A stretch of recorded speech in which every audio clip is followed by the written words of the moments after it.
Le piace vincere facile, eh? No, no, vincere facile così forse se la gente va a votare, però abbiamo sempre bisogno comunque di un confronto in qualsiasi campo, anche quello politico.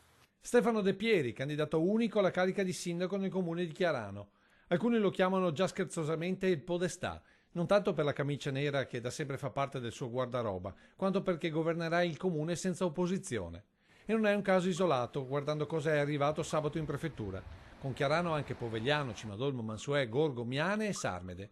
Una sconfitta per la democrazia, secondo uno dei sindaci uscenti. È sempre auspicabile che ci sia una contrapposizione, è anche stimolante e arricchente per chi amministra avere qualcuno che in qualche modo controlla, comunque l'onestà è sempre in primo piano, ma controlla ed ha anche degli spunti che possono essere positivi. Perché ci spiega sempre a Chiarano chi ha composto la lista, è sempre più difficile trovare giovani disposti ad impegnarsi. Secondo me è proprio il disimpegno che ha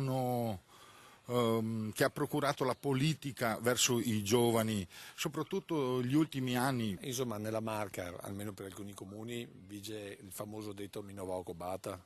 Ecco, sì, sicuramente vado a prendermi i fastidi che non me ne frega di prenderli probabilmente. Così alla fine l'unico ostacolo ai nuovi podestà sarà il quorum, per evitare in questo caso il commissario prefettizio. O podestà o prefetto, insomma in questi comuni la figura del sindaco, soprattutto di una fiera opposizione, si sta appannando.